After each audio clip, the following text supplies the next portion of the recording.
लोक वेदमय भेष के संप्रदाय मतयान संत पक्ष बंधन नहीं रह स्वतंत्र परिज्ञान।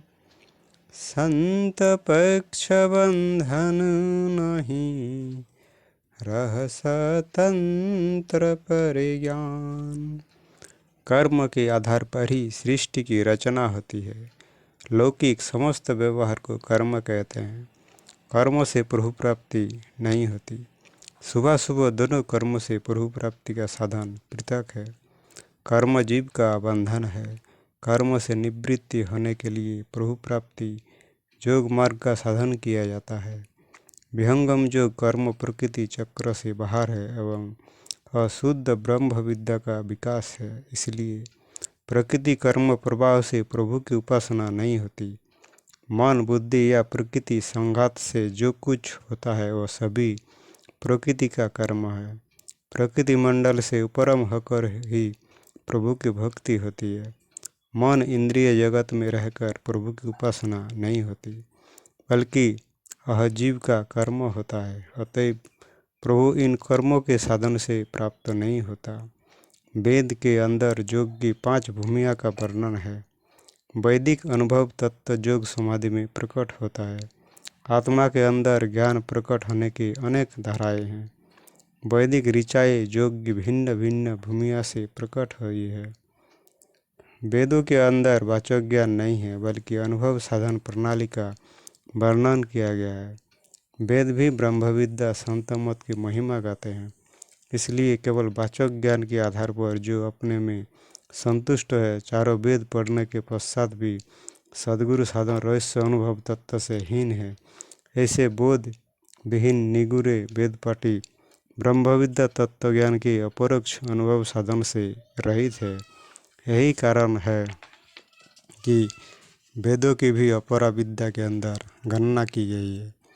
यदि वेद के पढ़ने से ही पूर्ण ज्ञान की प्राप्ति होती, तब वेदों के अपरा विद्या में गणना कर ब्रह्म की प्राप्ति के लिए पराविद्या की आवश्यकता क्यों बतलाई जाती। इसलिए मात्र वेद वेदांग के ज्ञान लेने से ही आध्यात्मिक विकास नहीं हो सकता, ना जीवन में पूर्ण ज्ञान की प्राप्ति होती है। प्राचीन काल में वेद वेदांग के पूर्ण ज्ञाता होने पर भी ऋषिजन अधिकारी समित पानी हो पराविद्या के बोध के लिए सद्गुरुओं की शरण को प्राप्त हुए हैं। इसलिए वेद पाठी विद्वानों को भी आवश्यक है कि सर्व अभिमान को छोड़कर अधिकारी बन ब्रह्म विद्या की आचार्य सद्गुरु की खोज करे और अपने आत्मिक उत्थान प्रभु प्राप्ति के लिए प्रभु की उपासना करे। प्रभु की उपासना कैसे होती है, ये ब्रह्म विद्या का रहस्य तत्व ज्ञान है। कली प्रचलित सभी संप्रदाय का प्रादुर्भाव 5000 वर्ष के भीतर ही हुआ है। भिन्न भिन्न प्रकार के विचारों को लेकर संप्रदाय आचार्य ने अपने मत का विस्तार किया है। जब देश के अंदर आध्यात्मिक तत्व ज्ञान योग विद्या का ह्रास हो गया, तब अंधकार के युग में इन संप्रदाय की रचना हुई है। जब तक देश के अंदर अनुभव साधन था, कोई संप्रदाय नहीं था। देश के आध्यात्मिक पतन से ही सारे संसार में भिन्न प्रकार के विचारों का उद्भव हुआ। जब विद्वानजन अनुभव साधन से रहित होकर केवल बुद्धि विमर्श के द्वारा ब्रह्म जीव या प्रकृति का निरूपण करने लगे, तब अनेक विचार उनके मस्तिष्क में शास्त्र तर्क या अपनी स्वतंत्र बुद्धि के अनुसार प्रकट हुए। वही विचार अनेक मत मतांतरों की स्थापना के कारण हुए।